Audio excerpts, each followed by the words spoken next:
So yeah, it's not 19, 2022, yeah. What's going down this year?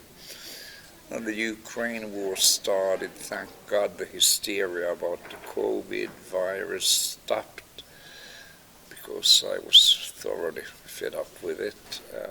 Hopefully life can get back to normal because all this COVID shit has done to me has made me really lazy. Just because of restrictions and stuff, not that I believe by them. I haven't worn a mask unless I had to, and so forth. 2022, yeah. In the fall, there'll be a new album coming out called Jukebox Junkie, and now I'm doing this 60th. Fuck, that sounds like such a long time. Because it doesn't feel like it. Yeah, I'm doing this acoustic tour here in Finland, and later on after this, I'm going to Spain, and in the summer, I'm going to Scandinavian festivals, and in the fall, Japan, America, something like that. Yeah, I'm gonna do it acoustically. I don't see the point of going over with the band because it's mainly a PR thing. It's only like 3 gigs. Then the following time it'll be a whole band setup.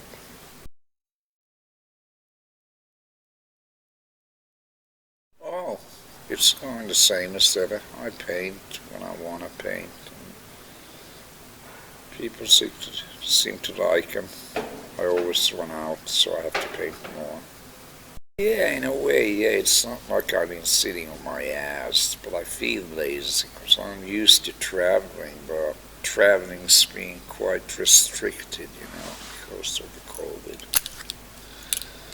Oh, yeah, I got plenty of time off to paint as well, because I'm gonna have a big art show next summer in Punkaharju. They used to have like Punka rock, punk, rock. And I think original Hanoi played there.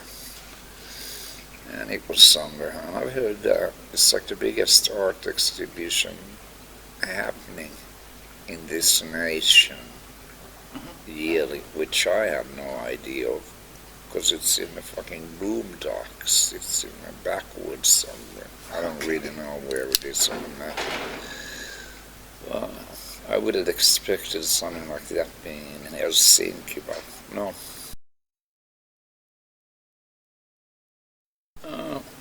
Nothing's different. Well, moved back to the city. I tried living in the country. Didn't work out for me, but my wife liked it so. And the COVID thing, we were staring at each other for a couple of years, so we divorcing after like 32 years with no bad feelings. We just grew apart. And life goes on, and I feel good. I feel good. Living in America, yeah.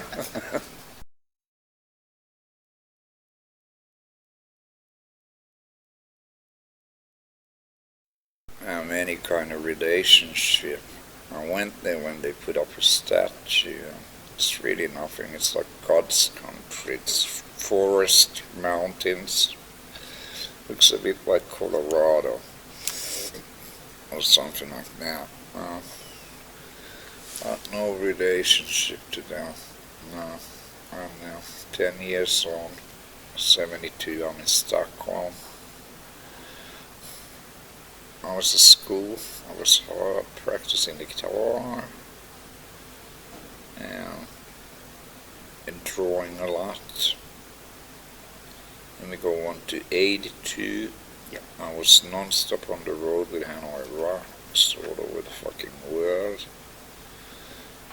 92, very, very high on junk. That was the heroin, yes. Up in the Hollywood Hills, isolating myself from the world.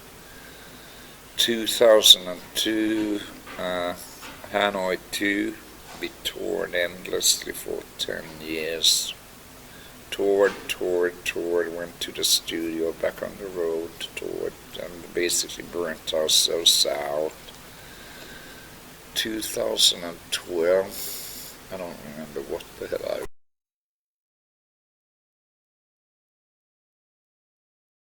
Oh yeah, that was kind of like a hobby Grease Helmet. That was a hobby band for me. I think we only had like 2 or 3 performances because the singer was a pussy. Every time we could have toured, he decided to go on holiday. I think he had a fear of performing live. Some people have that. He sang great in the studio. Oh, no.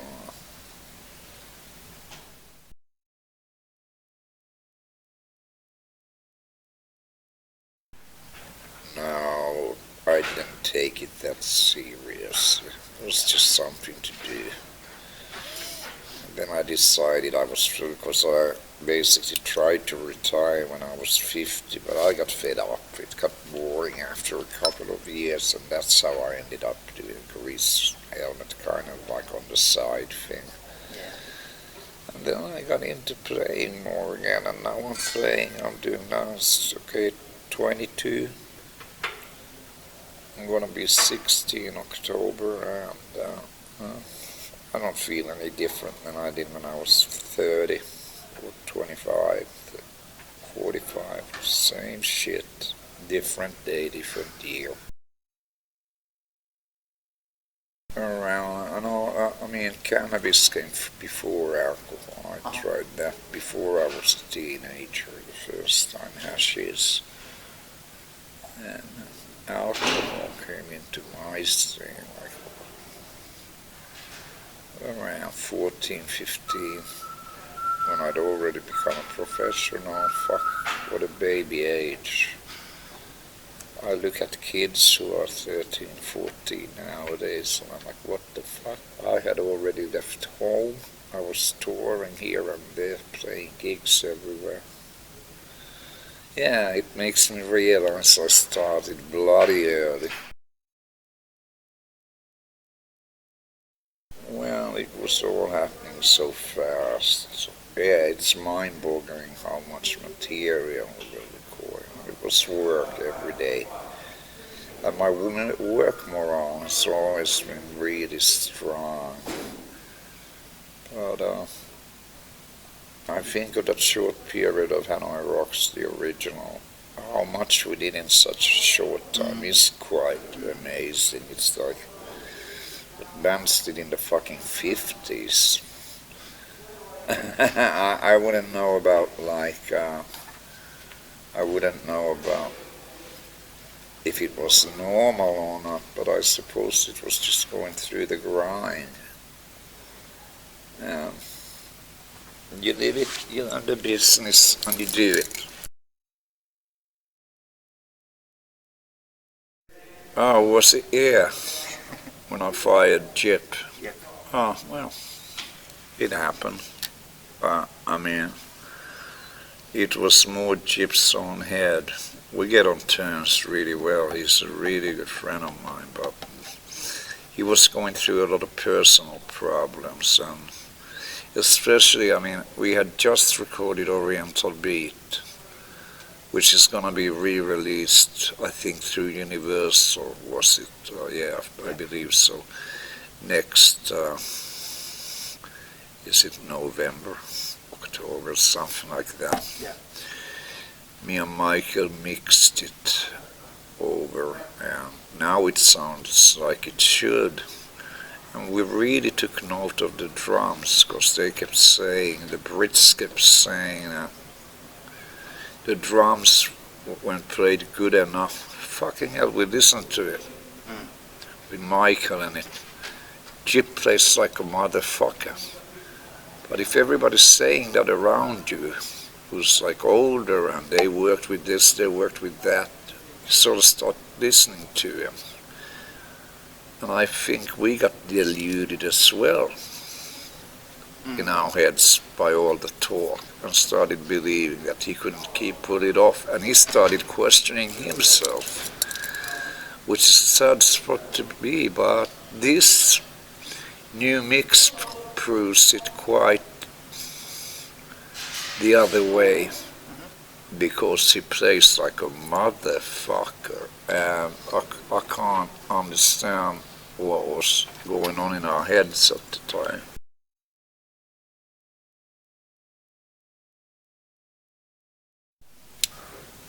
I think it was pretty early on, and he was already involved with heroin, you know. I think he was among the cats who brought it around our scene in a big way, one of them.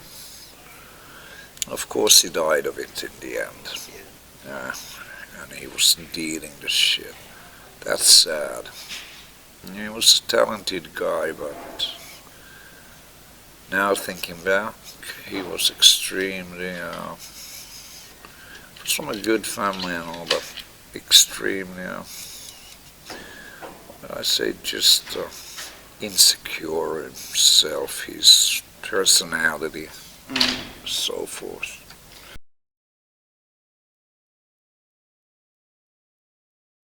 Crap. And when for the first time that the others take charge and pick a new fucking bass player, I almost got a heart attack when they had picked him. Because I wanted Alvino Gibbs from the UK Subs or someone like that, you know. And of course, instead I got Alvino the Iggy Pop gig later on. But yeah, I went on vacation, came back all fresh and fucking clean. The first vacation I'd had for like 3 or 4 years, because we'd been working so hard and everybody's dead pale and doing junk. So I wasn't that happy about it. Album, yeah, but the problem with that band was I got off junk and everyone else started doing it. So I was like, what's the fucking point? So I broke up the band.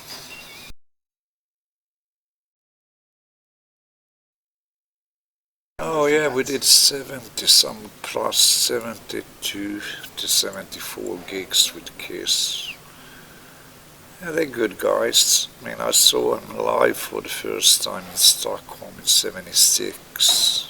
Yeah, Gröna Lund. Yeah, their amusement park in Stockholm. And I liked them better that way. They didn't have bombs and all the shit. And they were just rock and roll and makeup and leather. Later on, in my opinion, this is just my opinion, they became something of a vaudeville fucking Las Vegas act, circus act, bombs all the time, smoke, this and that, rock, flying guitars, Dida, whatnot, I don't know. It just became... Yeah, something like it. Got away from rock and roll. It just became a mega business. But forgetting about the music, I mean, they did like, I think the last great album was like Destroyer. After that it was downhill.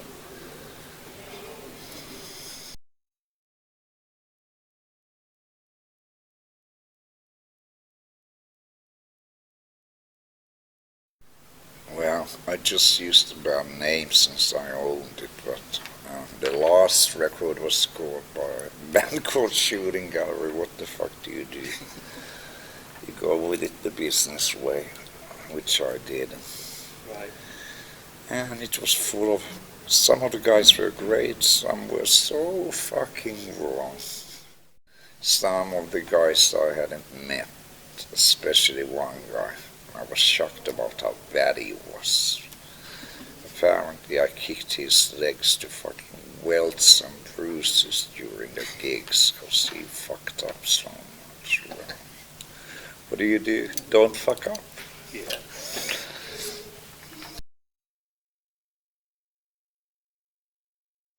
Well, first of all, Hanoi Rocks, me and Mike had started it a long, long time ago. And we bumped into each other and started talking, and we got along really well again. We hadn't seen much of each other. He lived on the East Coast, I lived in California, South California, so. And I didn't like to move out, walk out of my mansion much. So I didn't meet many people. But I was back here and I started hanging out with Mike. We thought we might as well fucking get a band back together. First we called it Hanoi Revisited. It was like, this is fucking stupid. We're playing Hanoi Rocks songs. We put the band together. It might as well be Hanoi Rocks. And then it's a matter of opinion. Everybody's got an asshole, like they have an opinion.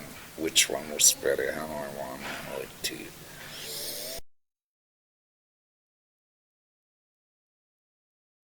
Oh, in the UK there was. We played a lot of it, England, Scotland, Wales, and that shit.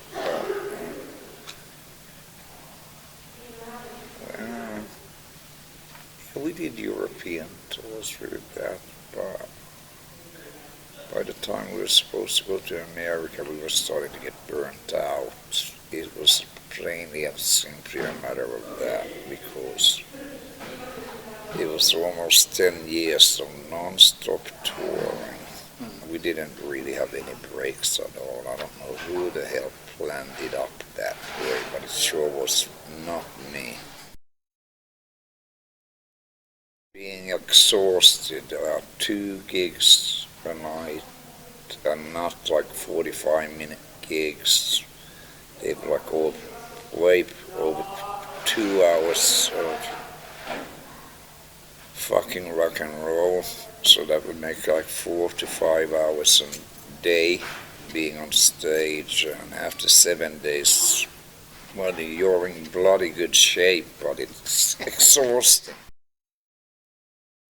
Yeah, and there's no fucking overdubs on it. This is how it was played. Well, we've been talking about that with Mike. We probably will re-release them. I don't know through whom yet, because we haven't gotten that far. I mean, as I told you, we found the old Oriental Beats tapes. We also found a lot of other unreleased material, videos and shit, originals. Or rather like accident. It's not like we've been searching for them. But people been giving us hints. So I saw something there, I saw something there. We checked up on it, and sure enough, there's been some real stuff there. And yeah, I think it'll all be re-released. Yeah, the whole tape gig was taped, I believe. Those tapes have to be found interesting. To call Mike about that, ask if he, there's a few people I could ask about it.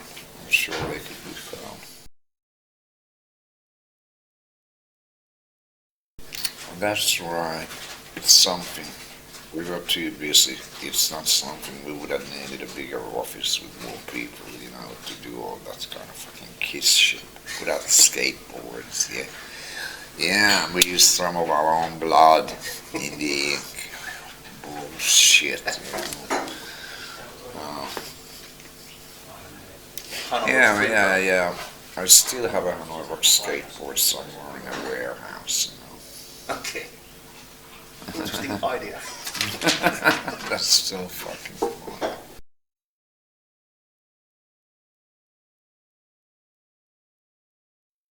Oh, the whole fucking thing, yeah. America, Japan, England, yeah. Italy, Spain, France. A lot of concerts Yeah. got cancelled, yeah. What the fuck could you do? It all happened like, started with Japan. I think Australia was the first country to close the borders, and like a few days after that Japan did. And all this was like about 5 days before the first Japanese concert. So my timing was perfect as always. Instead I got an endless holiday, almost. Oh yeah. I have a lot of new tracks. And I've been working with Sophia on her album that we hope to get released worldwide. Really good stuff, and it's all kinds of things, Well, we write together, and she's extremely talented, perfect ear and stuff. We can play you a song after this, because I can't play it on here because it's not released yet. Yeah! We're gonna check through the record companies. We're starting the mixing in Stockholm now. In a couple of weeks, actually. Yeah, Okay. yeah. To go to Spain before that, and then right after that I have to go to Stockholm. It should be fun.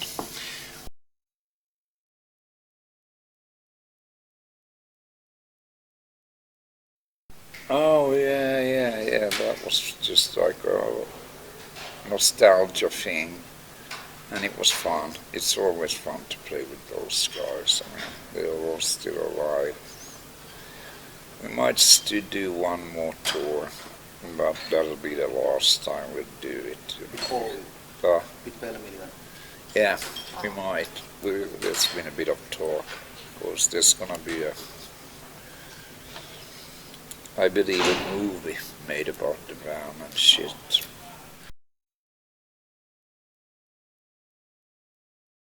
As long as they're happy. It's better for them to be happy than fucking miserable bitches. So, Because I know some of them can be, That was a positive thing, yeah. Yeah, because he was always very shy about his voice. He sings alright, no problems. You can pull it off.